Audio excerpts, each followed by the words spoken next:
Hello, every people. Hey, it's been a while, hasn't it? Welcome to the Eternal Watch List, and we're reacting to the Emmy nominations for those of you who care, like us.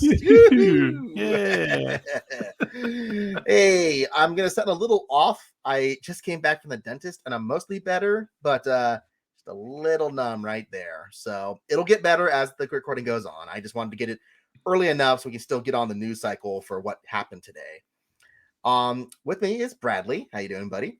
Good. Hello. Hey. So I should explain a little bit to the people out there why it's been so long since we've done anything with this. Um, so my wife Lexi, she's a rare condition where she has a pacemaker. She's had one since she was born, rare heart condition thing. Um, and she was supposed to get the wires replaced for her leads a couple months ago, which they did the surgery done in Utah. And let's just say there was maybe not some good decisions made on the part of the surgeon. I hate to place the blame. I'm not going to place the blame entirely. Well, without saying too much, let's just say that some really bad complications happened as a result of the surgery, and Lexi had to have open heart surgery, and it sucked. Yeah. So that took up pretty much my entire summer, at least the first part of my summer. I spent pretty much all of May and June at the hospital with Lexi, but she's better. She's recovering. She's good right now. She's just sleeping. She's just very tired. But she made it. It was one of those surgeries that really could have gone very, very bad. So yeah, I think you would understand why I had other things to do than record for my fun little on my spare time show. Yeah. Absolutely, man. Yeah. So, it's just one of those things where it happens. It's one of the. I'm just lucky that she made it through the other side. It would have been really bad if things had gone wrong. So, but on top of that, just life's been busy. I had my first full year of teaching done, so that felt good. I got to put on a musical. So I told you about that one, right, Bradley? That I did Spam-A-Lot. That's right. You did. Yeah. And you're able to work it out to where it's a good, nice watch for people that PTAs particularly wouldn't complain and rage against, because I know that can be a problem for creative and artistic people in school. Well, except for the fact that I didn't think of this. I should have done something about it. There's that bit in the musical where someone gets hit with a shovel. Yeah. And I didn't cover the shovel. So thankfully the actress was far enough to not hit the person. But there were a few parents who were like, hey, you could have hurt my daughter with that thing. It's like, we went through that very carefully. Trust me. It would look kind of weird if it's just a big padded shovel coming out there. But the problem was I couldn't find a plastic shovel because prop shovels are they're not available. No one had any available. So I was just like, okay, guys, just be very careful with this random shovel we found in the closet. But it ended up being good. I mean, especially given that I had all the hospital stuff going on and that took up a lot of my time, I managed to squeeze in some focus to get everything done for the musical. Because the principal gave me the option to cancel like the entire thing. And I'm just like, no, that just wouldn't be fair to the kids. So I compromised by canceling one of the nights so that way I could be with Lexi that night. So, but it went well. I got a recording of it, so that was really sweet. I'm not going to say that I'm a great director at this point. I'm still learning. But, the kids did better than they expected. And I didn't get a recording of the second night, but they actually managed to get a lot of laughs out of the audience. And I think that helped invigorate them with their performance. Like, oh, people are responding to what we're doing, Yeah, they say the best acting is reacting, right? Well, yeah, especially, that's why I like live theater performance, because you really get a direct interaction with the audience. So you know how well you're doing at that point. You're really getting a gauge with them. And obviously, parents are going to be happy for their kids no matter what the performance is or what the play is. But the fact that they actually were laughing at the jokes and having a good time, I'm sure that was really nice for the kids to feel that reinforcement kind of thing. Yeah, absolutely. Yeah. So how have you been doing, Brad? Anything new with you? I don't believe so. How long has it been? Oh, it's been a few months, a couple months at least. Still just 9 kids and nothing expected. That's Just how I 9. track time. Yeah, that's how I track time. It's very sad. I am uh, growing this pretty epic beard, but someone who I respect the opinion of very much said, "Oh, going for the Russell Crowe from Love and Thunder look." So now I might shave it completely and never grow a beard again. Oh, it's Uh, not bad. It's not. Hey, at least you're not doing a goofy, not Greek accent like he was doing. Like, hey, and I'm from Zeus, and I will do it. and I don't dislike that movie. Honestly, I think it's Really? fine. I really do.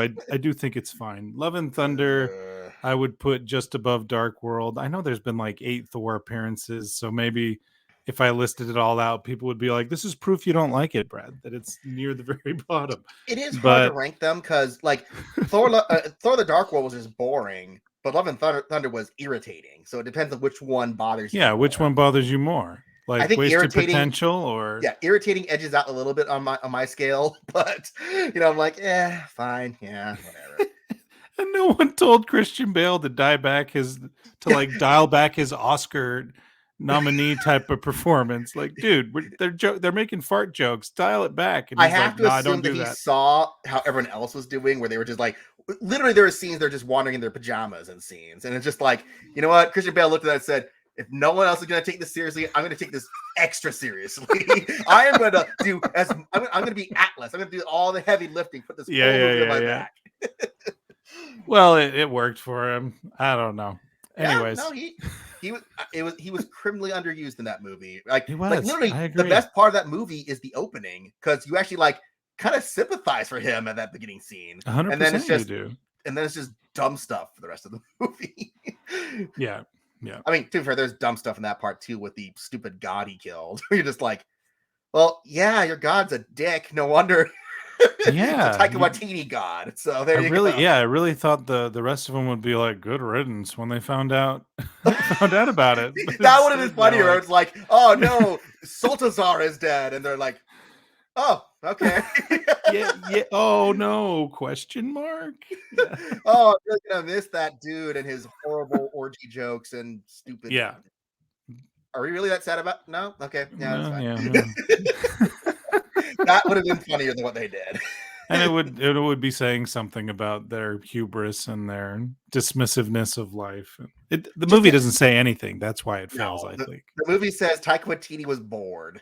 That's what it felt like for this Yeah, movie. It says right. Taika Waititi was bored. He just made a bunch of flippant jokes until he can do his next movie he wanted to do. That weird isn't that the soccer or rugby movie he's got coming up next? Oh, I've heard about that. Yeah, Yeah. I'm pumped. I'm pumped It for it. seems like it's getting good reception so far, at least from the early, like rumblings and word of mouth kind of stuff. Yeah, he Um, does really good small intimate. The smaller the story, I think the more he excels. Honestly. well, some directors excel better with limitations. I think the problem Yeah. was because Marvel gave him a blank check, and he was like, I only kind of want to do that one thing, but okay, kind of thing. So he just took the money and ran with it, Yeah. Just like I don't know. Yeah, It's I guess I but I haven't. mean, to be fair, he phoned it in for a few movies. Like what was it, Free Guy, when he was in that movie? He was like not trying Sure. at all in that movie. And he's not a bad actor. That's what made that No. performance so peculiar. Yeah, where he's just like he was still one of the more entertaining parts, but you can tell his heart was not in it at all. I'm like, is he just bored? Yeah, it's like the script was like Riff being a tech bro, and he was like, "Nah, I'm just here. That's what my riff is." And it's like, ooh, that's I'm not just gonna cool. I'm just gonna play Taika Waititi as a tech bro. Yeah, in a movie. Yeah, exactly. Yeah. Yeah. Oh well. But anyway, let us talk about what we're actually here today for, which is the Emmy nominations. Now, this is, again, if you know this channel at all, which first of all, hi, thank you for watching. But second of all, we like talking about the award season stuff. It's a tradition that we've done for, gosh, it feels like 5-6 years, something like that now. Yeah. Yeah, Something like since the that. beginning. That was one of my first shows with you was Eye on the Prize. Yeah, I think it was that and a few other horror movie reviews we did. Terrible horror movies, yeah. The Basement 3 and all those movies. So just like, oh yeah. And then that one, what was that one that you recommended to me? I forget now. I The actually one where recommend it. Oh no. Was it Ugly Sweater Party or was it? Oh yeah. Oh yeah, I Ugly think Christmas sweater party or something. yeah, it's still my very bottom of the list of worst things I've ever seen in my life. The only um, thing worse I saw was Krampus 2, which was not a sequel to Krampus, which was later explained to me after the film. and So then I was very, very sad about that. what was that? So for people who don't know, that we were talking about oneofus.net where we met each other for the website there. But Yeah. what was that movie? The one that you and Chris had to talk about afterwards, where you were like, "Oh man, I just screwed up so bad, and I just ruined everything." And Chris had to tell you, just like, "Look, it's okay. Sometimes just the synopsis is not enough to sell the movie." Yeah, that might have been Mail Order Monster. Yes. Oh yeah. Yeah. You were so disheartened. You're like, did I just ruin it for everybody? Do Chris and Justin hate me? It's like, Yeah. no. It's okay. It happens, I Yeah, guess. yeah, it Happens a lot less these days, I think, but used to we have happen a lot. learned, because I learned too early on, where it's just like, just because it sounds like it might be a so bad it's good movie, usually it's just bad. Yeah. You know. So, or Oh yeah. that time I lured Alan into Dead Ants with Tom Arnold. sorry, sidetracked again. But I'm just saying that, this has just been a tradition that we just riff and talk about the Oscars, sometimes the Golden Globes, and then more often the Emmys, because television's been pretty good lately, I would say, on the whole. There's still a few things where you're just like, oh, that show kind of sucked, which we may or may not say about a few shows that were nominated this year. But yeah, it's time for the Emmy nominations, which also is known as the Last of Us, Succession, and White Lotus show. Because yeah, freaking heck. Okay, so for you don't know, the record so far, Succession was nominated for 27 nominations this year. 27. 3 directing, 1 writing, I think like 10 acting nominations, somewhere like that. And then and White Lotus, all the acting nominations, anything that Succession didn't get in for, White Lotus was there after it. I'm just like, yeah. Oh man, you people have to see it. We're going to show you. You're going to be shocked at the stacked categories here. We're just like Succession or White Lotus. Which show's going to win? Succession, White Lotus, Succession, White Lotus, Last of Us, Better Call Saul, Succession, White Lotus. It's just like, oh man. All right, so let me open up the window here. So I have a few pages open because the wiki, as of this moment, hasn't been. Oh, well, looks like they updated more now. I was going to say it's not updated. It's like, nope, it is. Updates in real time. Yeah. Well, thank you, editors of Wikipedia. This one's still at work, but why don't we start with some of the acting nominees? So I actually want to talk about some of the guest nominations because a few of these were a little surprising, actually. Sorry, I'm still a little slurring. My lip is feeling a lot better now, though. So, okay. Best actor in a comedy series, and that's already debatable when you talk about The Bear, because The Bear is the best, least funny comedy series I've probably seen since Barry. But John Bernthal was nominated for The Bear, which, guest actors are a hard category to talk about with that stuff because some of these performances, and I use that loosely, they're there for like a minute, maybe 2 minutes. Yeah. You saw The Bear, right? I did. I've seen both seasons. Yeah. Yeah. John Bernthal's barely in that episode. Now, is this season 1 or season 2? I don't know the schedule. So that's 1? I don't recall his season. It's the first 1 flashback when they show him episode. cooking with his brother and everybody in the kitchen. Okay. Yeah, it's literally a very quick scene, like 3 minutes at most. But do you recall him making a joke? Maybe it was a great joke? He told some jokes. He was telling a story that then segued into Evan Moss Backrat's story at his date. That's right. Yeah. Yeah, when he struck out with that Richie girl. loves that story. See, it's all coming back to me. Yeah. So no, he was good. He's just barely in it. Luke Kirby for Marvelous Mrs. Maisel, which is the last season, so of course he's getting nominated for that. Mm-hmm. Nathan Lane for Only Murders in the Building. He's an Emmy regular, so he always gets in. He is. Pedro Pascal for his Saturday Night Live performance, which, it was fun. It's been the best episode in like years, if you don't want to beat around the bush on it. Well, and that's years, saying literally so much. years. And I know it hasn't been a good show in years either, but yeah. Even his skits, it's like he's way more committed to it than any of the actors from SNL were and that stuff. So sure, it's like, and I can agree with that. Actually, he seemed hungry for it at least. Yeah. Oliver Platt for The Bear as well, which he's really good in the show. He actually has way more screen time than John Bernthal for a guest actor, and he's great. Yeah, I didn't even know he was a guest actor. He's pretty important to the plot, his character as well. Oh, but sorry, that's my bad. So is John Bernthal. So yeah, well, that's the thing. It's like they're both important, but Oliver Yeah. Platt, he only shows up for like maybe 1 or 2 episodes a season. It feels like. That's true. Yeah, they're fun episodes also. And then Sam Richardson for Ted Lasso, which I mean, Sam Richardson, he's a pretty regular dude on that kind of stuff. He's from Veep. I'm not even sure who that is. He's the dude from Veep who was the other assistant to Julia Louis-Dreyfus. There's so many assistants on Ted Lasso. The black as one. Well. Oh, okay, I got you. That should narrow it. Not to just reduce that he is the black assistant compared to all the white people in that show. But yeah, no, he's a funny actor. So I mean, it just so happens he's attached to Ted Lasso that season. So we'll talk about that in a second, people. Mm-hmm. But best guest actors in a comedy series, we got Becky Ann Baker for Ted Lasso. Okay. Quinta Brunson for Saturday Night Live. I forgot she was hosted this season. Same. Yeah, but she's funny, so I don't mind that. Yeah. Taraji P. Henson for Abbott Elementary. Taraji's a pretty funny actress, so I'm not surprised by that. Yeah, I actually like her a lot. I've not seen that episode yet, so I'm really excited too. Mm-hmm. Judith Light for Poker Face. I have not seen Poker Face yet. I'm run hot and cold with Ryan Johnson, but I've heard really good stuff about Poker Face. So yeah, I enjoy Poker Face a lot as well. Yeah. Sarah Niles and Harriet Walter for Ted Lasso. Again, rounding out the list of all the people you see in Ted Lasso, pretty much. Yeah, this is a very Ted Lasso heavy category. It is. And which season is this of Lasso? Real quick? It's season 3. Okay. So, yeah, the recent one. But then we're moving on to guest actor in a drama series, which is, again, Succession, Last of Us.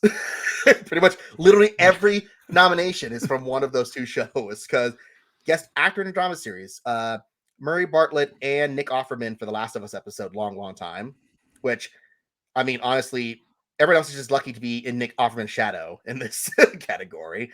I really think he's like the standout by a wide margin here. Which is even crazy. He wasn't the initial choice for that character. Do you remember who it was? Yeah, it was. I always forget this guy's name. He's an Irish actor. He was in Our Flag Means Death. Okay. That dude with the mustache and the Batman. Also, he's got this weird, like, high pitched, lilty voice to him, kind of thing. I'll look it up, but you know what I'm talking about, I think. But yeah, I'm just like, why would you? I get. Patty Conlon, I think his name is. But that's one of the things where I'm like, why would you pick him when Nick Offerman literally looks the part? Like, he looks like Bill. But thankfully they came to their senses and picked him instead. So. Yeah. Also surprisingly, Lamar Johnson and Kevin Montreal Woodard from The Last of Us playing the brothers. Great. They're both really good. Yeah. The one person I'm sad that they didn't even submit was Scott Shepard, who played the cult leader from that later part of the season.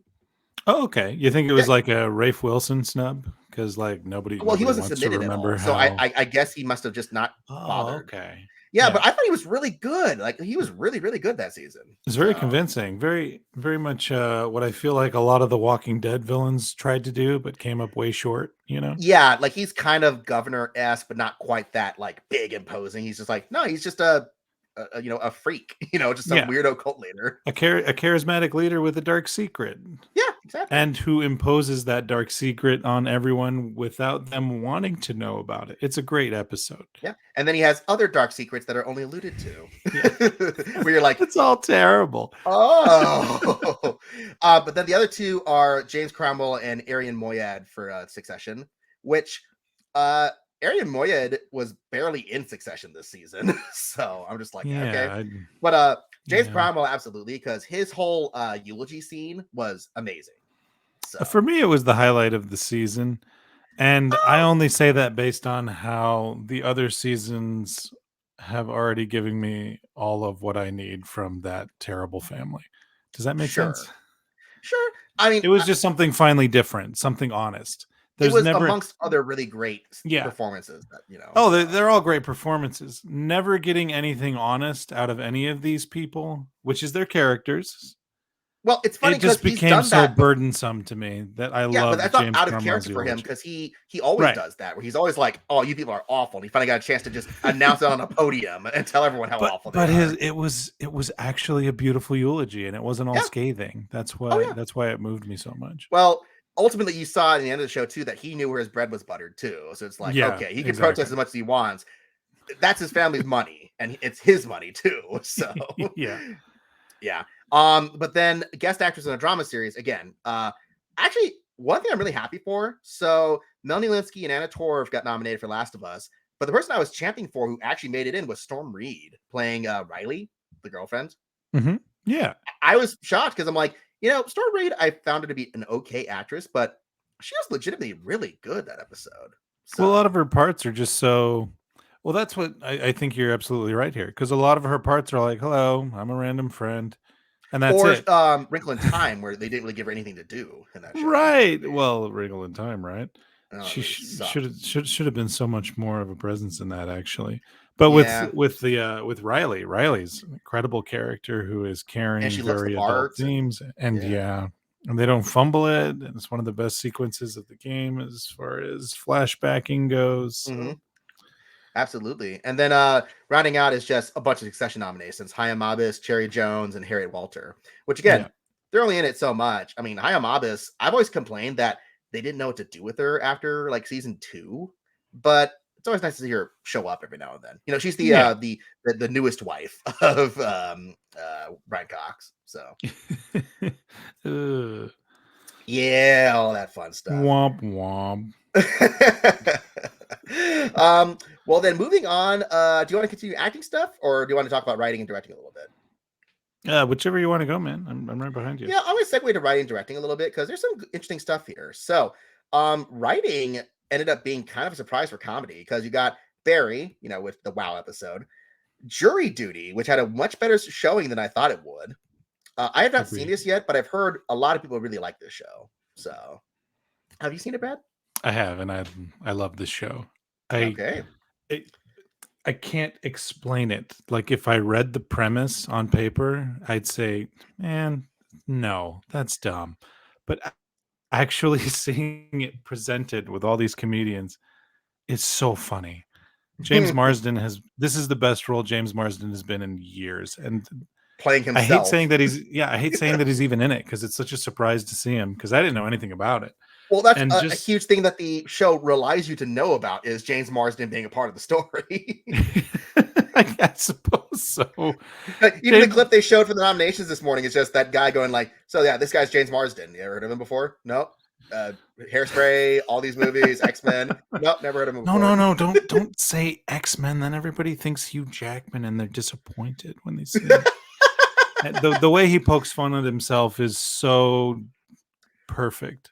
And Aw, he's not condescending to Hollywood, but no. he's just enough unbearable celebrity that it's like, wow, I actually want to meet James Marsden because I bet he's a great guy. I've honestly felt that James Marsden's highly underappreciated. So I can't. Agree. Yeah, Yeah. I'd love to see this. But yeah, so Jury Duty, Only Murders in the Building, which I like, but I've kind of not been crazy about lately. Well, I just haven't been as invested to keep watching it. I'm just like, Yeah, it's good. same. It's comfort food television, kind of at this Yeah. point. Ted Lasso, which I'm shocked how much like everyone I know who loved this show turned on this last season. So I'm Yeah, I wish I could be different, but I don't care at all about this season. And it kind of makes me think, was the first season any good? Do I want to revisit to find out? And I'm oh sure I'm wrong, no. but yeah, I don't know. I don't know what it's with me and everyone else. It's like this kind of sucks now, huh? But Yeah, I heard a lot of things happen behind the scenes with the writing that changed up a bunch of oh, stuff. okay. So like I don't know. I don't know how it happened, but yeah, like literally, like my parents who loved the first 2 seasons, just got every episode. They turned around, they're like, season 3 sucked. They're just like, wow. Final season, goodbye. I know. So long, farewell. Don't let the door hit you on the way out. The Bear was also nominated for the pilot episode system, which I just started watching The Bear a little while ago. That first season's great. Do you think this is a comedy?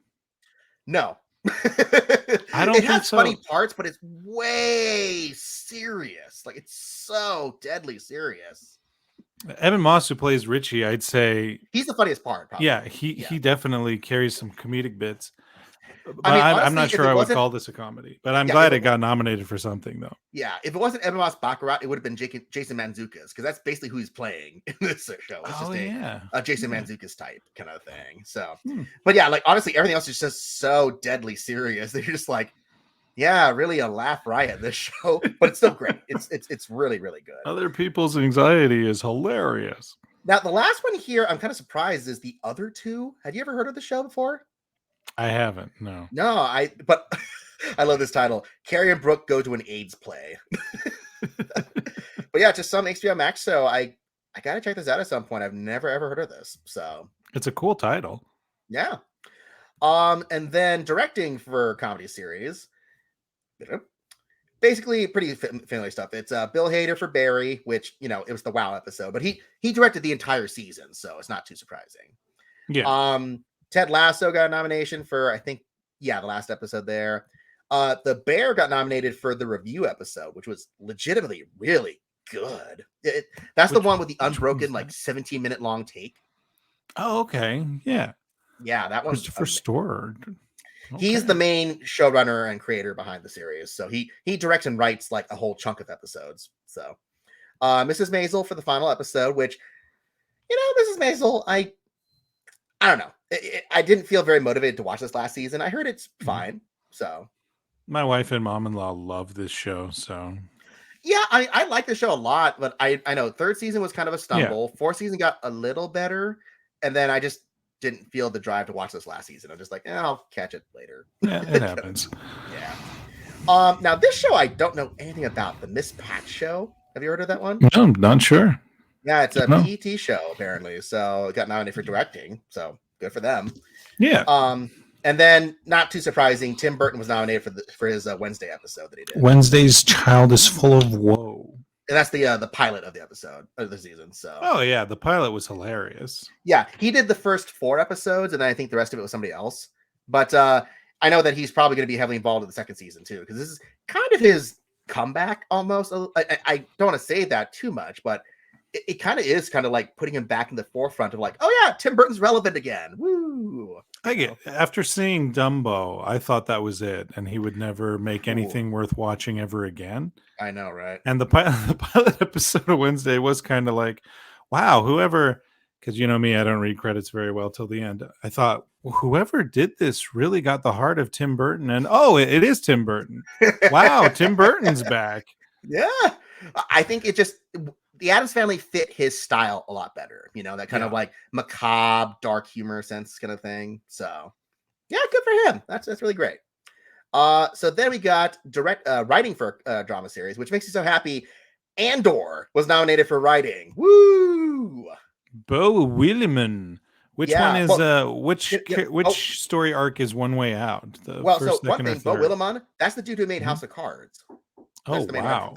And One Way Out is the breakout episode from the prison arc. Okay. Everyone always tells me I need to watch the prison arc. I haven't watched it yet. That's the single best part of the entire show. So, like, everything else is really well done. Like, so first of all, people keep saying that.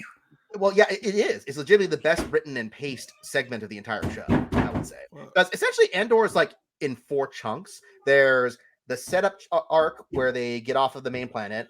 There's the train heist arc, there's the prison arc, and then there's going back to the first planet. Like, it essentially is just 4 segments, essentially. Right. But it's all really well done, and the prison arc, that the big monologue that Andy Serkis gives is definitely why this got nominated for writing, because that was legitimately good. What? Oh, sorry. 1 second. Guys, I'm recording. Gavin, come on, get out. Sorry, folks. There you go. Children technical difficulties. All right. On your way, please. Sorry, folks. This is the risk of recording live. That door is locked, and they got in. They just kicked the door down like, hey! Like people following rats on the Titanic. I would just follow my toddler, like, get us to safety. Break down whatever door you need to. Oh boy. Anyways, also for writing is Bad Sisters, which I was curious if this would get any headway or not. It was kind of one of those like freshman outings where it could or could not get any attention, but it did. So Now Sharon Horgan, she's the lead actress in this as well, isn't she? yes. And then Dave Finkel, I've seen his name before in a few other things. So yeah, no, I heard from people this is actually a pretty good show. So Canada won't stop raving about it, so it must be filmed here by Canadian actors. I'm gonna start it soon as I finish Beef, which I haven't finished either. Yeah, I need to watch Beef also. Better Call Saul got 2 writing nominations for Point and Shoot, which is the big episode where they deal with Lalo, and then Saul Gone, the finale. Oof, I think those are both good. Those are some of the best episodes of the season. Episodes. I might pick Saul Gone just because of how. Wow, they actually made me care about a lawyer show for all those years, and the ending was perfect. So yeah, of the finales this season, I would say this was the best finale. Like, yeah, me too. Some other shows did have some good finales, but I think this one was the best one of the bunch. So absolutely agree. So then Succession didn't nominate its finale episode because honestly, the finale episode was fine, not their best episode. But this episode was absolutely one of their best episodes, Connor's wedding. I do think in a sick way, the finale episode is more of a comedy than The Bear. But yes, Connor's wedding is one of the best episodes of television I've seen. I've even told people to watch this that don't even know what Succession is, because just the theme of it is so good. Oh yeah, just especially that middle segment, like, when everything is happening. This is also nominated for directing, just a heads up for everybody. And absolutely not surprised at all. Yeah, it should win both. Honestly, the writing and the directing of both, for that episode are both amazing. So, Last of Us was nominated for Long Time, which is the Bill and Frank episode. Oh yeah, for sure. I personally didn't think it was my favorite episode, but it's also a really good episode. And that's just which one's your favorite? So many of these episodes are like incredible. I really liked episode 8 with Scott Shepherd. Oh, okay, yeah. Well, that's because it's one of those things where The Last of Us is a lot of stuff. It's a drama, it's a horror, it's a post-apocalypse story. So I guess it depends on what style of story you want it to be, kind of thing. And I feel like the third episode is really, really good as a self-contained story. I had some issues with a few things, like the action the attempts at action they had in that episode were kind of sure, it's not much of it. Well, it was that whole thing with the traps where I'm just like, so these dudes are just going to continually run into the fire trap, just one after another, because they're idiots apparently, and they're not infected. They're just dumb dudes apparently. Yeah, but that was like one of those nitpicky things where I'm just like, that could have been thought out a little better. But it was clear too they're working with a very tight constraint with location and budget, probably too. On that, like every episode, it felt like they had a location. They're like, okay, this is your spot. Any area around here is eligible for filming, but you can't do more than that. Kind of thing. Yeah. Which is not to say it's all bad. It's just obvious. And then White Lotus nominated, which I gotta get into the show at some point. Like literally every year it's up. It gets like all the love. I think it's just so peculiar. They can be like a mini series and then suddenly be like, JK lol, we're a seasonal show. Downton Abbey did that too, where it was originally a limited series. Oh, Downton. Boo. Yeah. So if a show continues on there's some like technicality rule with this stuff where it's like if it continues on a certain set story, it's eligible to be moved over to drama. Some shows get away with it, like Fargo, because it's like, well, they're all separate stories in the same universe, but they're all separate from each other. Right. Yeah. Okay. I haven't seen any of the White Lotus. I saw like maybe half an hour of the first one, and I just wasn't prepared to like listen to extravagantly wealthy people complain.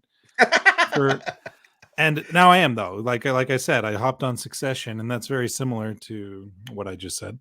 Yeah, and I'll give this a shot. I really do want to start and finish this show completely. So we'll see. I'm still shocked that this is by Mike White, the dude who wrote School of Rock. School of Rock is one of Linklater's best films, man. Oh, it is, but I'm just amazed. It's like, the dweeby dude who plays the roommate in that movie is now a Emmy-winning director and writer. But I mean, the same can be said for Craig Mazin. Awesome. Like the dude who wrote Identity Thief and the Hangover sequels wrote Chernobyl. Identity Thief was a Melissa McCarthy fall down comedy. Yep, with Jason Bateman. That's right. Yeah, oof. Yeah, that was a bad one. Yeah. Anyways, let's move on to acting then. So, just quickly try to go through these. I won't take up too much time on this stuff. Supporting actor in limited series or movie. We got Murray Bartlett for Welcome to Chippendales, which looked okay. I mean, I liked some of the stuff I saw of it, but I was like, it's fine. It's fine, kind of thing. Mm-hmm. Paul Walter Hauser for Blackbird, who honestly should just win this. He is the driving force in that show, honestly. So good. I mean, you see the protagonist shirtless, and it is the most stunning body I've ever seen in a limited anthology.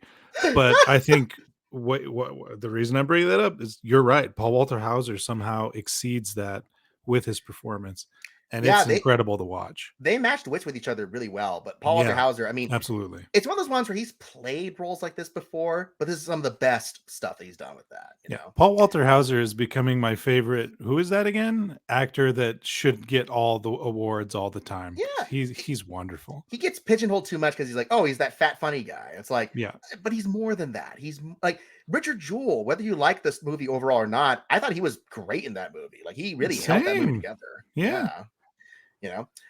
Richard Jenkins for Dahmer, which Richard Jenkins is great. He's great in everything he's in, even Step Brothers. Yeah, Richard Jenkins. Richard Jenkins might be my favorite actor of all time. Yeah. I was playing with an AI image thing, and I made like 40 pictures, and my wife's, strolling through them, and then she looks at me after like the 20th picture and be like, how come the majority of these are Richard Jenkins or something? And I was like, what? No, they're not. And I looked through and I was like, oh, wow.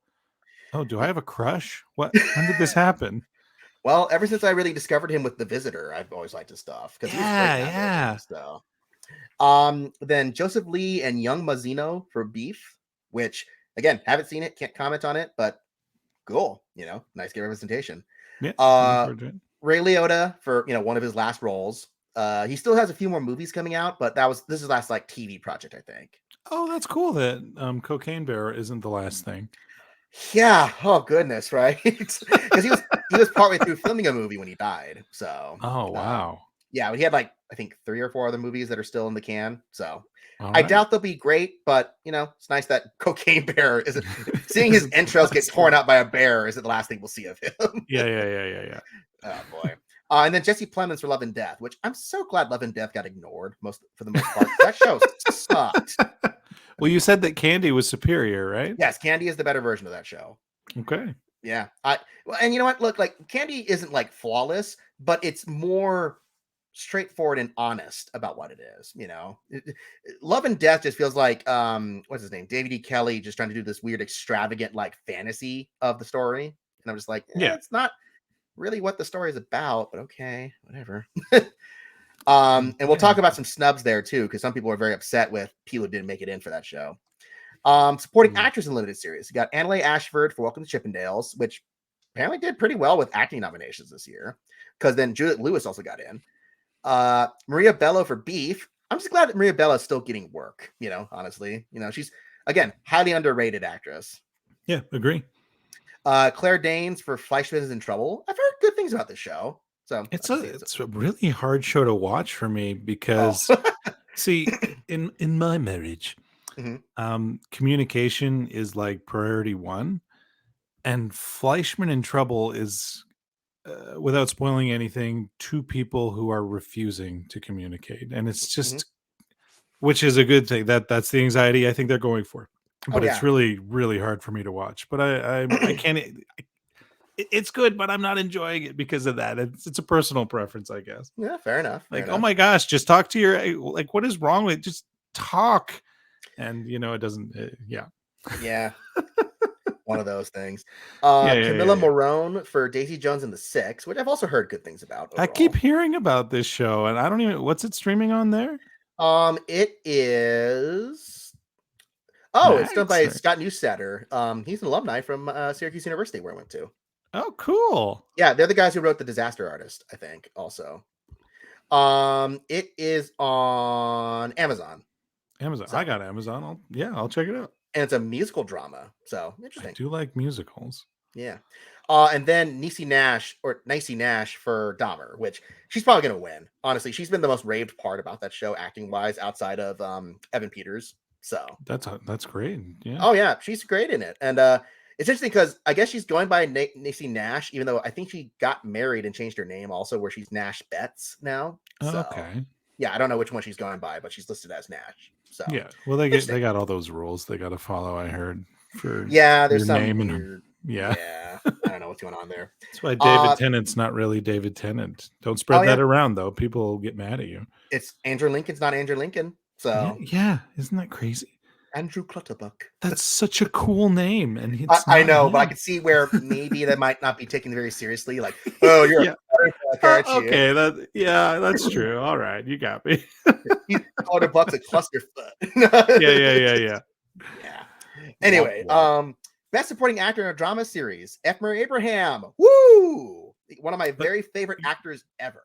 Yeah, I haven't seen White Lotus, but I agree with this nomination because F. Murray Abraham. He was even the second best part of Moon Knight.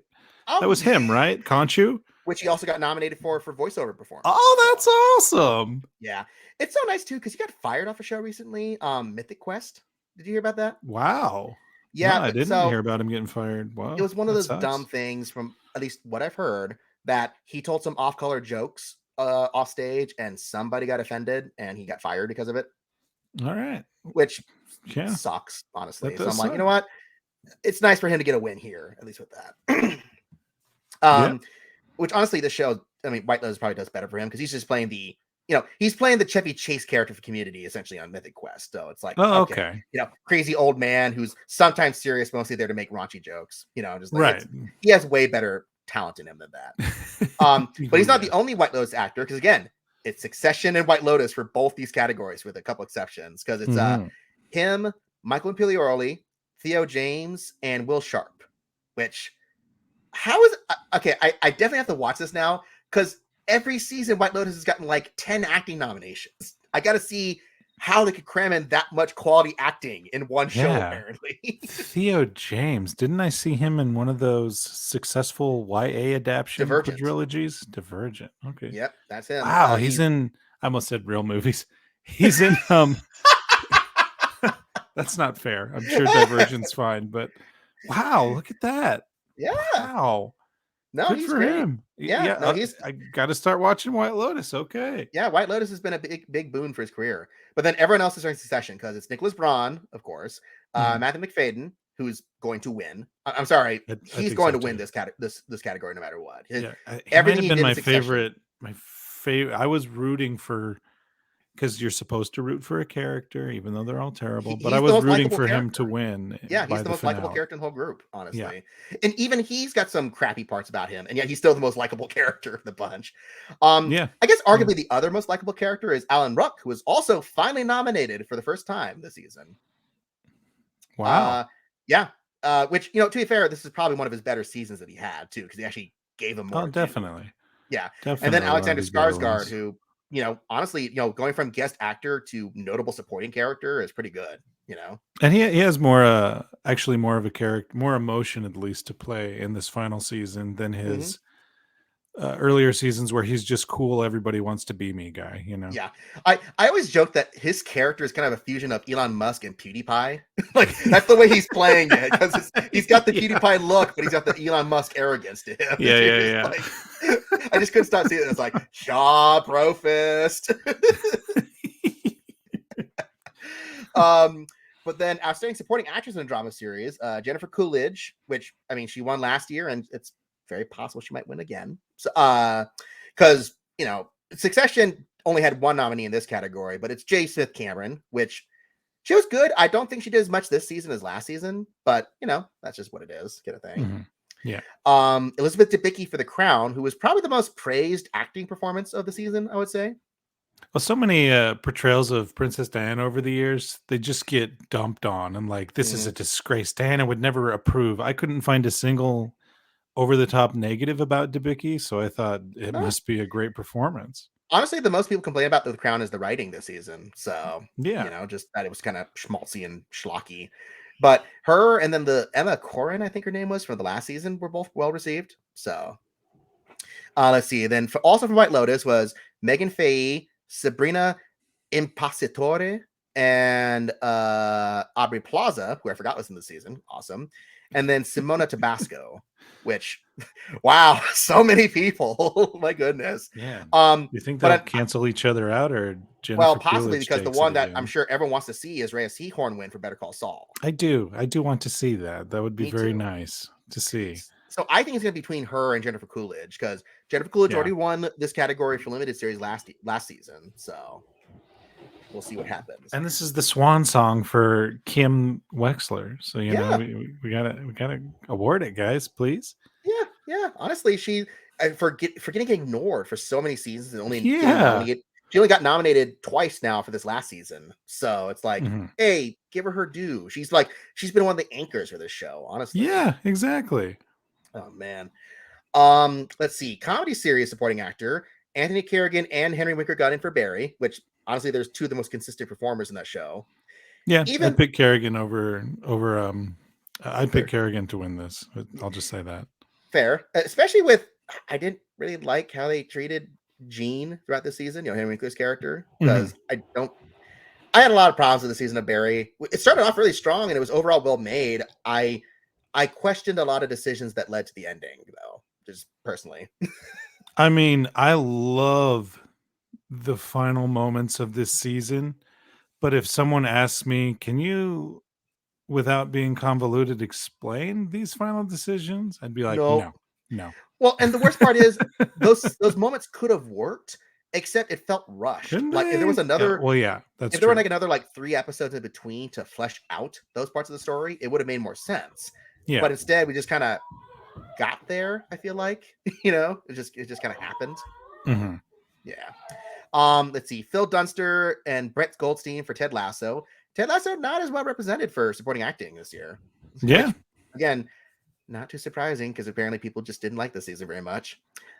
James Marsden for Jury Duty. Yeah. Oh, that's wonderful. He got nominated. Yeah. So playing himself, the biggest role he's ever had. Also, this was one people debated on, but honestly, Eben Moss-Baccarat absolutely deserved to get nominated this season. He was great. So now is this season 2 then? No, season 1. Season 1. But even that, because I think he'll continue. Because season 1 came out early in the cycle, and then season 2 came out after the voting cycle happened in June. Yeah. So I think that this is absolutely a spot on nomination. I think he will continue to get nominated for as long as he plays Richie, unless the bear goes completely off the rails, I sure hope not. But honestly, season 2, I mean, it's definitely, season 2 is going to show up next year at the Emmys. Let's just say that. It's definitely going to be there. Yeah, absolutely. But then the guy who's kind of in this, he's currently predicted to be the winner in this category in a lot of places, is Tyler Jane Williams for Abbott Elementary. And honestly, he's super funny in that show, so I wouldn't be surprised. But this is the most comedic performance out of all these nominations, except for James Marsden, I would say. Yeah, these are the two pure comedic. Where the bear and Barry are so serious, and then Ted Lasso's so serious. Yeah, I kind of was Barry a comedy this final season? Not, I mean, it had really funny parts, but overall, no, it's really, really dark. Yeah, it is. Something after season 2, I don't know what happened, but they kind of forgot to be funny. I'm just like there's still laughs, but just not as much. Right. Yeah. I don't know what happened there. Supporting actors in a comedy series. Alex Bornstein. I mean, she's one of the better actors in Mrs. Maisel, so not surprising. Ayo Edebiri for The Bear, who honestly is my favorite character in that whole show. So good for her. I love her motivations, and I love how the relatability of the feelings and anxiety that she goes through doesn't require me to have extreme trauma in my life. So she's one of the more relatable. It's very good. Show. Yeah. That's what I was meaning to say. Janelle James and Cheryl Lee Ralph for Abbott Elementary, both great in that show. So not surprised. Absolutely. Juno Temple and Hannah Waddingham for Ted Lasso. I mean, again, consistently good performers, so not surprised. Yeah, agree. And then Jessica Williams for Shrinking, which I don't really have any strong opinions on anyway. So I haven't finished Shrinking. I don't know if I will. I don't think I'm not sure why people enjoy it, but you know me, I'm kind of a stick in the mud when it comes to comedies. Yeah. Well, thankfully it didn't get as represented as people thought it would. It's like, okay, wow, couple nominations at most. Let's see. Lead actor in a limited series. Taron Egerton for Blackbird. Honestly, it's one of his best performances he's ever done. So, yeah. And weirdly, Blackbird was not nominated for best limited series. I'm kind of shocked by that. So, whatever, I guess. A surprise nomination, Camille Nanjiani for Welcome to Chippendales. I did not see that coming. No, same. I haven't seen it though. Nobody was predicting him, so it's just like, okay. Evan Peters for Dahmer, who's probably gonna win. I mean, just he's got the most hype behind him out of all the contenders.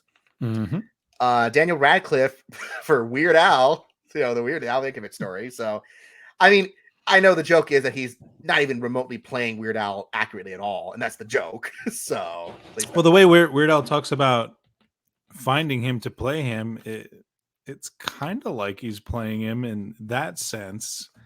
Yeah. That he wanted to be portrayed in a way that isn't a boring music biopic. I don't know. If he won, I'd be kind of like, really? But deep down, I'd be like, yay. Well, it's funny, who played him in the short film that they made about this? Who? Aaron Paul. What? Yeah, That's awesome. That was years ago when they first came I up have with to check that out. Yeah, it's a funny little short, it was a comedy or die skit essentially, and that's the basis for what became the full film. Michael Shannon for George and Tammy, which again, people seem to really like this show. I just don't know anything about it, honestly. Yeah, same. I haven't seen George and Tammy. Stephen Yen for Beef, which Stephen Yen's great, so I'm happy to see him in anything. I like Stephen Yen in everything he's been in so far, even controversial stuff that gets pulled from streaming services for tax breaks for whatever reason. Oh god, yeah, right. That was weird. While I was in the hospital seeing those news stories, I'm just like, so Disney is just trying to wipe the slate clean and pretend some shows never existed, and amongst other things that were going on there, I'm just like, what is happening? Literally just trying to destroy evidence of any media existing. It was all all this will do is promote piracy. Just saying. Although what people out there are pirating or want to go watch the Willow show because it sucked. Anyway,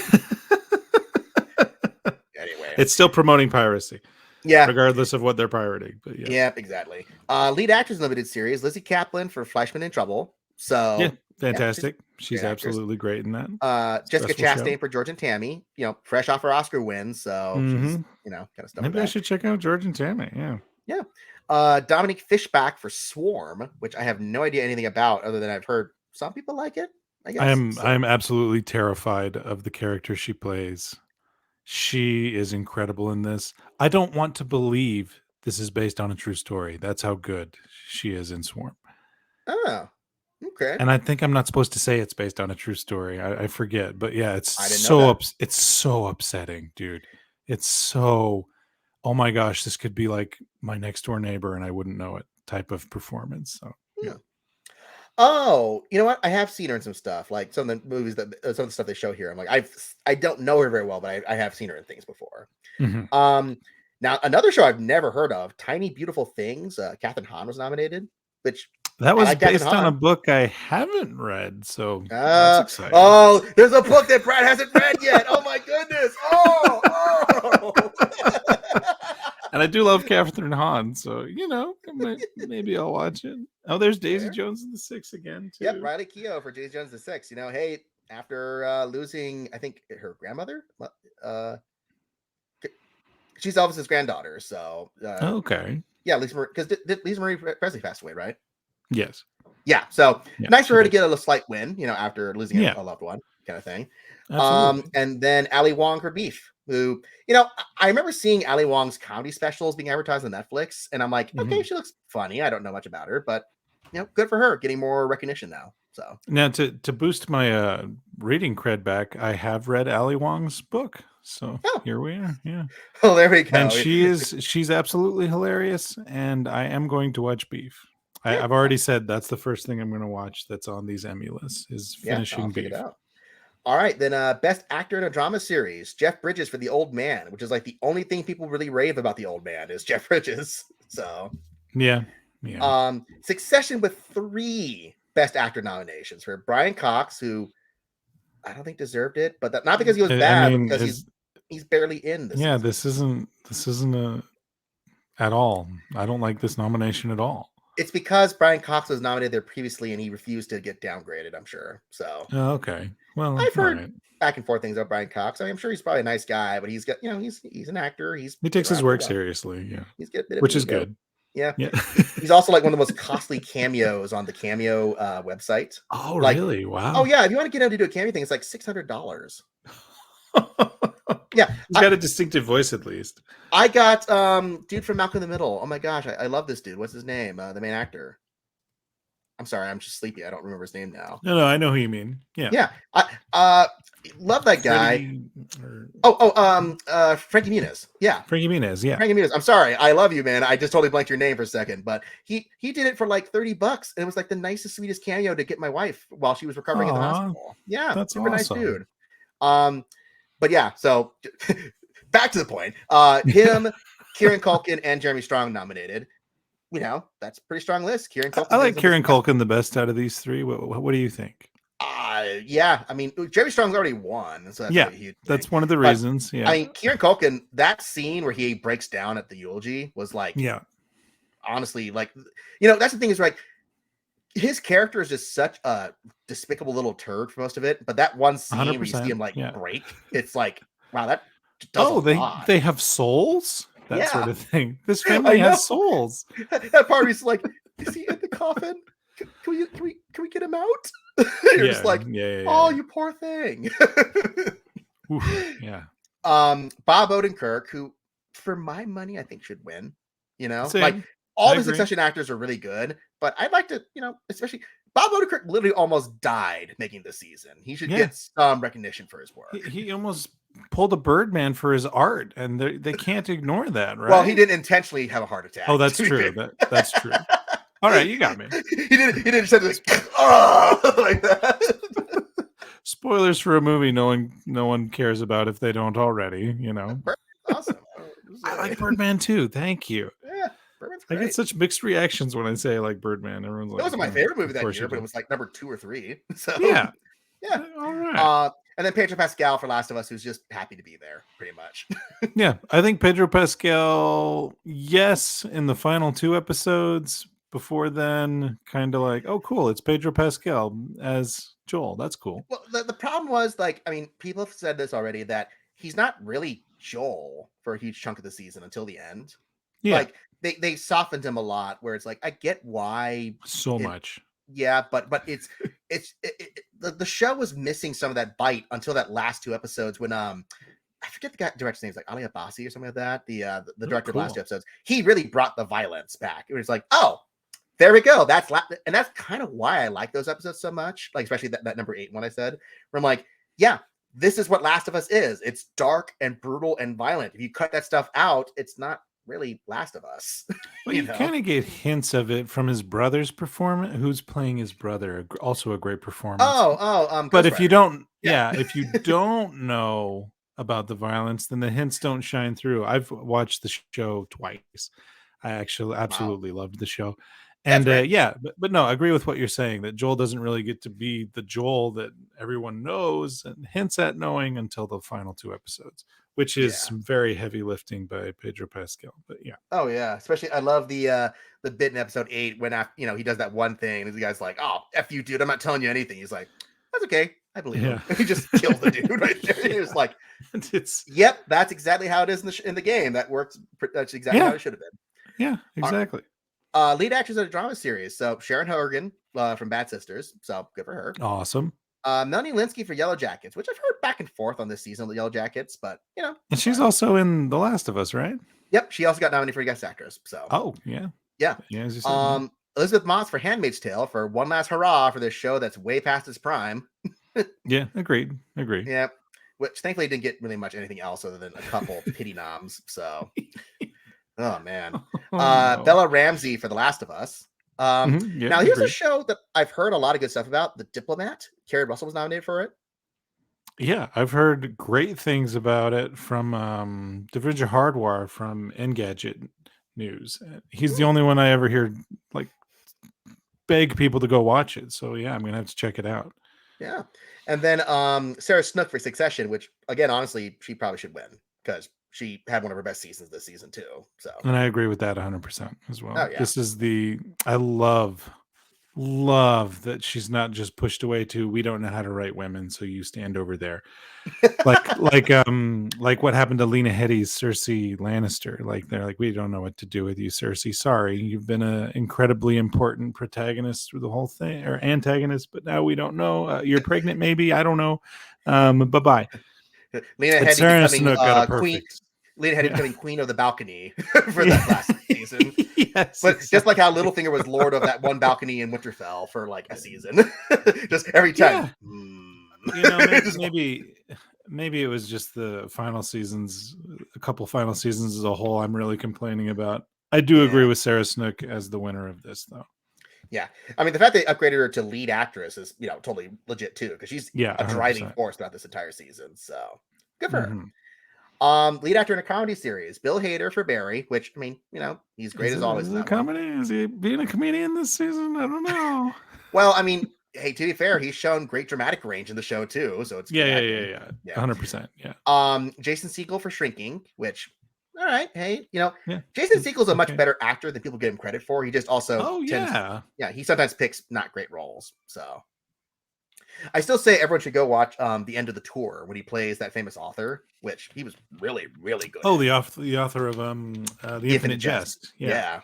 I haven't read it. Martin Short for Only Murders in the Building, which people were surprised that Steve Martin wasn't nominated. So Yeah. Jason Sudeikis or Ted Lasso, right? Whatever, kind of thing. Yeah. And then the guy who's going to win this category, Jeremy Allen White, because he's won. Do you think so? Do you really? He's won every other category for this so far. Really? That's yeah. awesome. He won the Golden Globe, and I think he won the Screen Actors Guild too. So wow. Yeah, I do like Carmy a lot, and his yeah. When he's with it, when Carmy's with Sydney, that can lead to comedic gold situations, just because of how awkward and she's like two adults trying to communicate, but they can't get on the same page because one of them has so much going on in his head and the other is like a laser beam. It's good comedy, but it's hard to see as a comedy. I love The Bear. I'll just end my rant. Oh, yeah. Well, especially again, not funny, but really good acting. That whole giant, unbroken monologue that he did in the last episode of the season, where when he's at the AA, and you're just like, that's some heavy stuff. That's really good. 100%. But I also love the fact that that show's 60% people yelling frantically, and yet they managed to keep the energy up going well, because it's just like, okay, come on, let's get the go. Yes, chef. All right, go. Corners, everybody, move on like this. I'm really hoping the Emmys didn't hear the dialogue and go, oh, a Boston accent. That's funny. Put it in comedy. Chicago, technically. Oh, it's I knew that. Chicago. The Bear. Come on. The Bear, yeah. Womp, womp, womp to me. That's okay. Then lead actors in the comedy series, Christina Applegate for Dead to Me, which it's the last season of Dead to Me as well, so they wanted to get wow. Okay, yeah.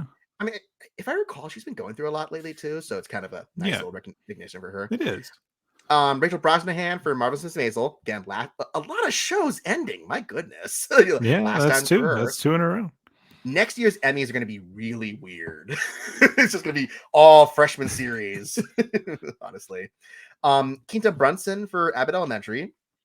She's probably going to win this if Jenna Ortega doesn't. Hasn't she won a couple awards for this? She won writing last year. So, yeah, which is, that's right. She writes she's a on great the writer. show. That's so. right. Yeah. Agree. I mean, the show's her baby. So, Natasha Lyonne for Poker Face, which again, haven't seen Poker Face yet, but I like Natasha Lyonne when she's not in stupid crap also. Well, because she was also in wasn't she in Show Dogs? Show Dogs was supposed to be good. Was it? Because I think it was.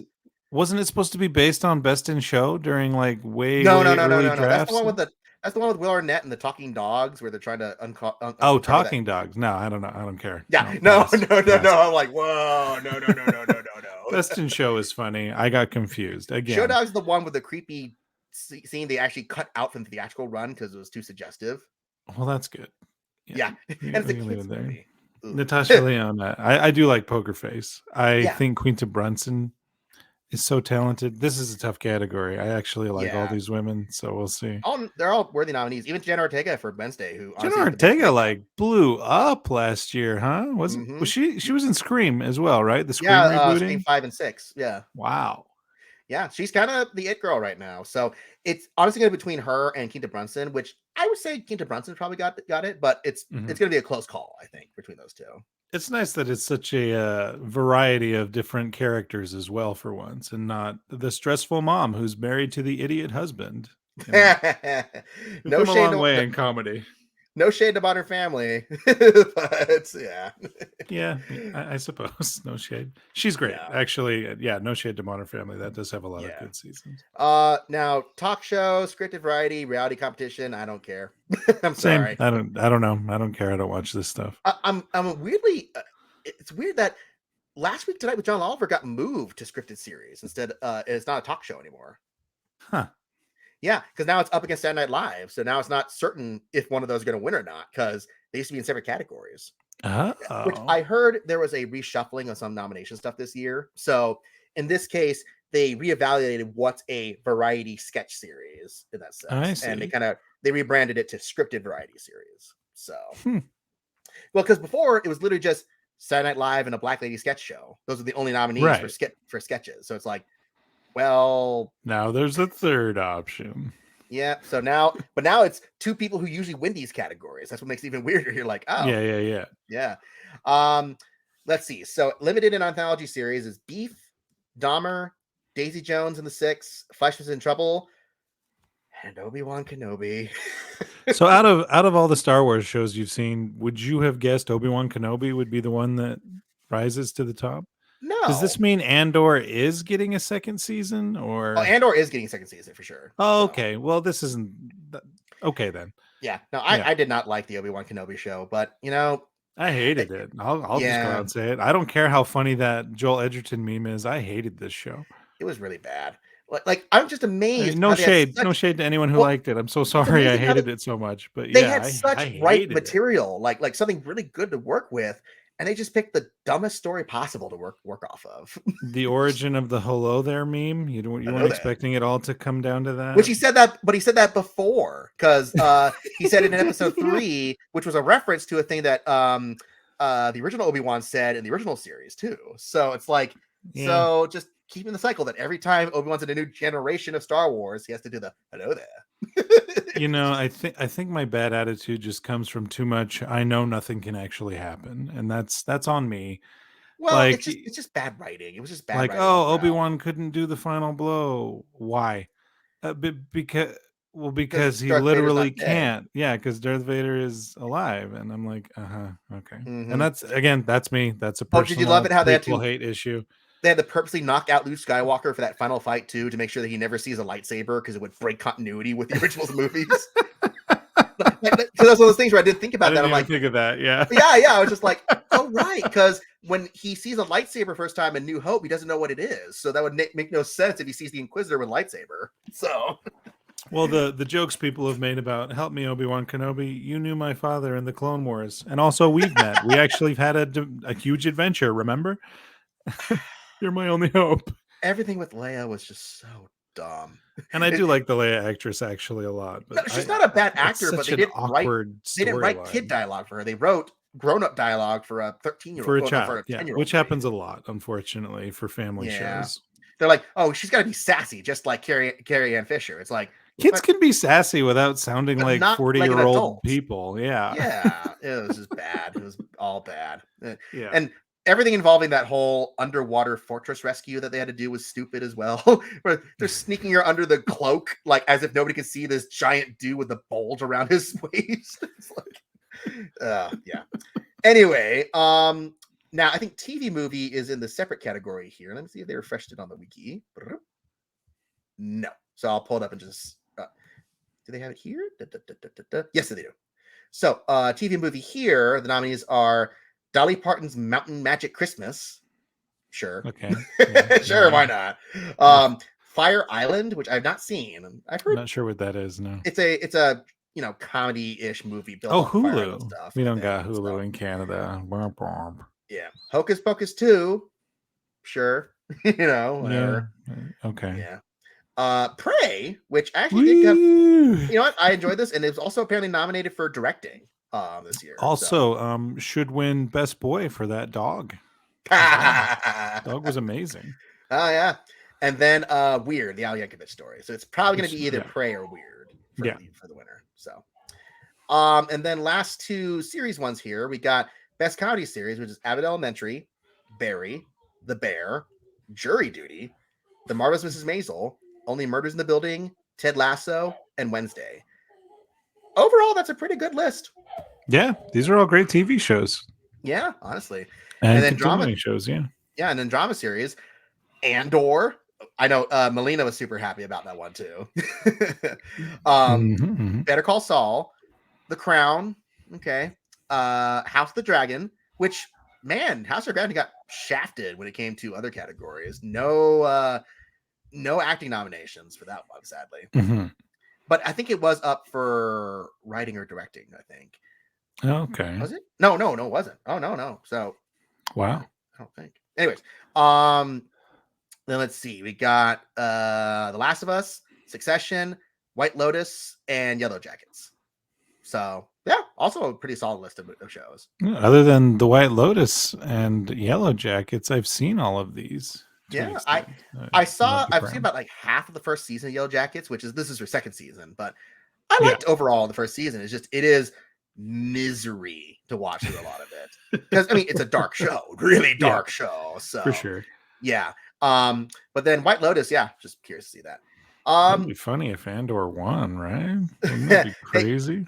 Andor is the first Star Wars property since the original movie to be nominated for writing for anything. So yeah, like if a bunch of like deep down a ton of Emmy voters are actually like Michael Clayton and Star Wars fans, and it's just a perfect storm of voting. Tony Gilroy wrote Michael Clayton. Yeah. I was like Michael Clayton. Oh, right, Tony Gilroy. Yeah.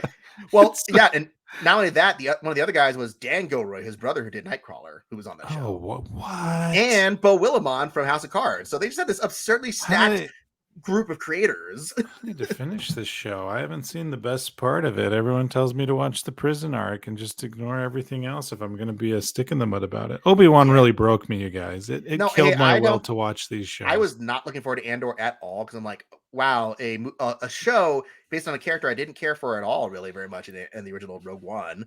And then finally people just convinced me, they're like, no, dude, even if you didn't like Rogue One, it's really good. I'm like, all right, I'll give it a shot. And I'm like, yeah, okay, you win. You're right. Yeah, that's mostly it. I mean, I know there's a bunch of tech category stuff, and you know what? I have to address one thing. You wondered if there was any Marvel representation at the Emmys this year. I did, yes. There was.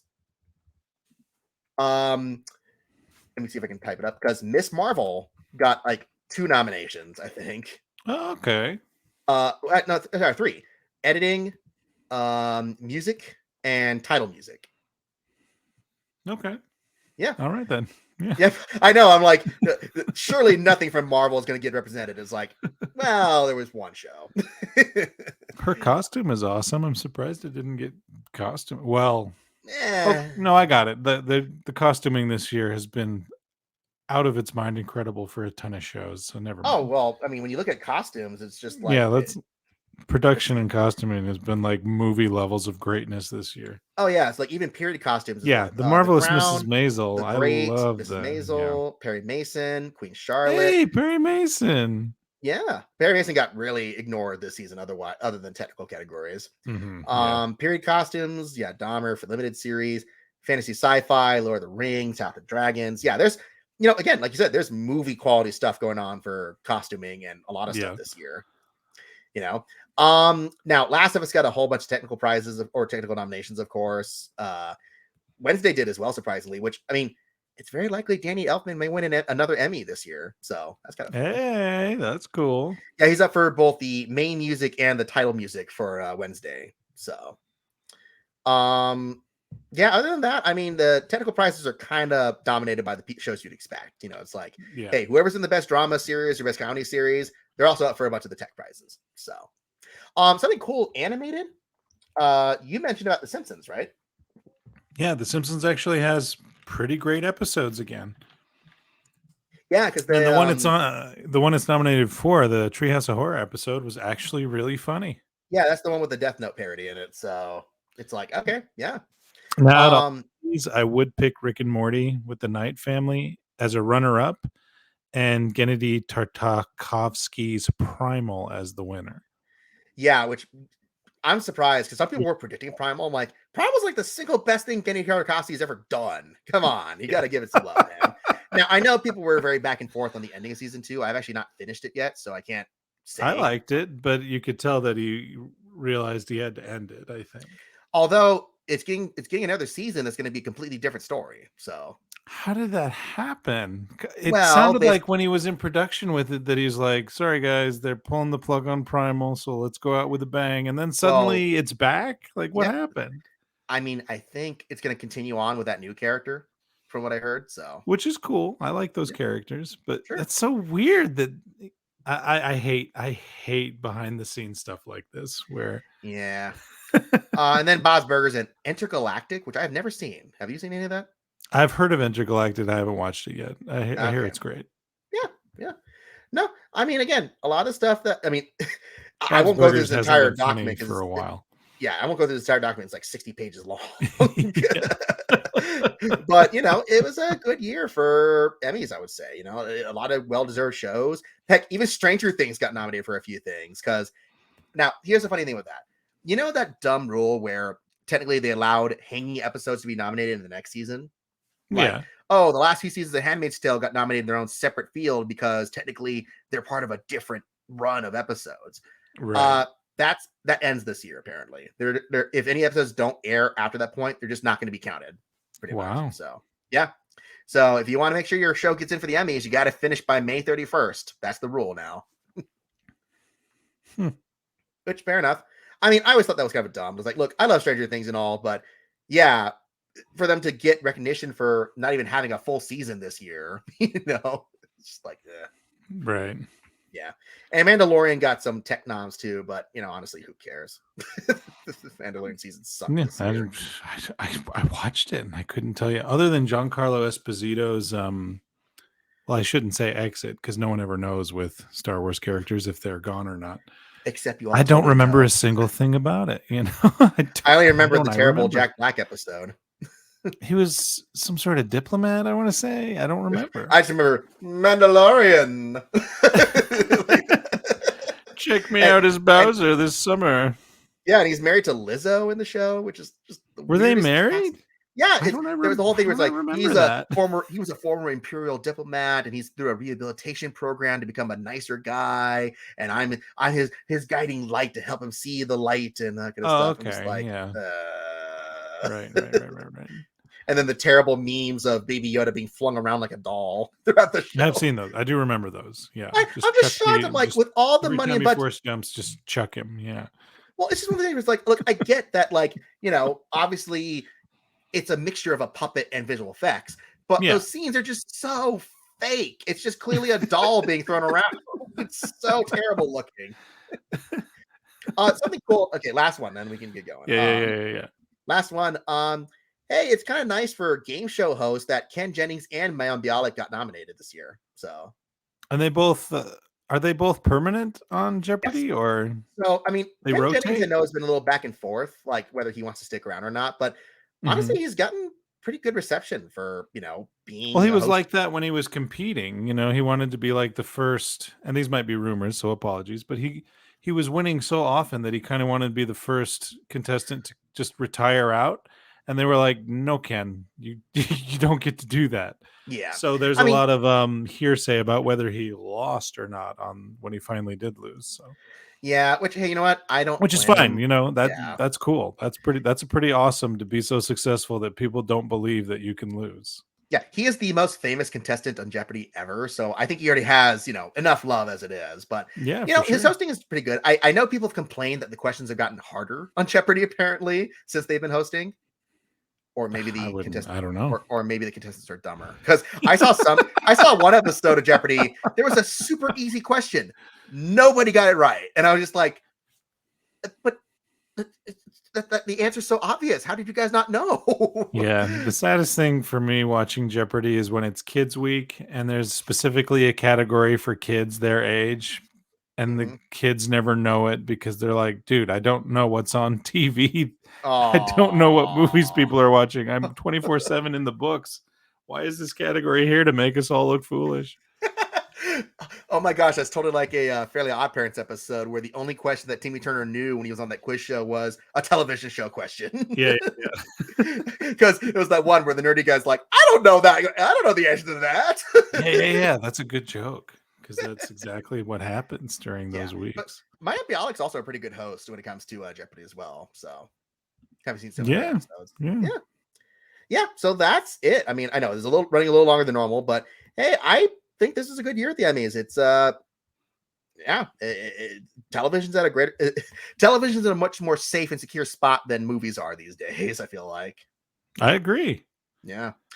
Although that may not be the same for a while because we got the strikes going on. Or okay, one strike as of the time it's recording, but I'm pretty sure the actors are going to go on strike too. So it'll happen, yeah, because a lot of the actors have been pretty adamant about letting studios know that the writers are needed for them to have a job. So yeah, I think. Well, and the studios, I know Lexi looked this up the other day, where the studio's attitude are just like, we'll just wait them out until they're all broke and they come groveling back to us. Which that's crazy. Well, that's how they've always won. Crazy. They always win because they know that, like, hey, you can't make money without us. But that might change. You know, it's not just one way to success these days. So yeah, I'm hoping a rise of a ton of independent films that aren't $300 million comes from all this. No more Dials of Destiny, please. Oh, why does that movie cost $300 million and it still looks so cheap? I don't know. Why didn't anybody say, hey, how about he's just in class for his last adventure? Like, is that too boring? Is that like, you're being boring, Brad? He has to be on a plane. Who wants to spend $300 million on Phoebe Waller-Bridge being the new lead in an Indiana Jones movie? Seriously. I don't know. And it's not like it needs to be her. No. Right? Yeah. She's a stand-up comedian with brilliant jokes. Why is she in a... that sounds rude of me, but why is she in an Indiana Jones movie, right? No, I agree. Fleabag in an Indiana Jones movie. What? Yeah. Well, that might affect a lot of things at the Emmys next year on if there's going to be any TV shows up for Emmys next year. Yeah. I mean, the only show I know that's in production right now is House of the Dragon season 2. And that's because they submitted their scripts right before the strike started. So, wow. Yeah, but everything else got put on hold. Last of Us is on hold for second season. House of the Dragon super sweep because it's the only thing that can be nominated. Best comedy. That be amazing. Just season 2 is just all the actors and all the stuff from House of the Dragon. Best. One of the dragon effects is nominated for acting because they run out of cast members. Oh man, Matt Smith wins his Emmy finally because he's the only competitor in this category. You're like, hey, I'll take it, you know. All right, I'll let you get going. I'm sure your kids are probably waiting for you. So thank you, Brad. This is, it's fun to just chit chat about this stuff with you. It is. Thank you. Yeah. And, and after everything I've been through lately, it's just been nice to get back to something normal for a change. Yeah, absolutely. So, yeah. Well, anything you wanted to promote about yourself before we go? You can catch me reviewing things on oneofus.net. It's oneofus.net. And I'm bouncing all over the place. You had to second guess yourself on that one? I always forget the .coms and the .nets. I'm terrible. I'm horrible. And I try to, weasel my way into a lot of podcasts as a guest. So you could probably check me out on a bunch of other things. I'll let you know. I'm not on Twitter anymore. I'm on Instagram. Does Instagram have the @Bradley of Martin? And I think so. Yeah, thank you. And just look up my name on some social media platforms. You'll probably find me there. So that's pretty much all I got. It's a very uncommon last name. That is very cool. Yeah. Although just funny, at my church, we've been gone so long that a bunch of people have moved in. And we've actually found out there's a different Lexi Z who has moved into our church. Whoa. And I'm like, that is, yeah. And their name's like Zardik or something like that, or something similar. And I'm just like, that's cool. Wow. Who would have thought that we find another Alexis Z who's in the area? But anyways, all right. Thank you guys. I'll let Brad get back to his family. See ya next time we Bye-bye. see ya. Bye bye.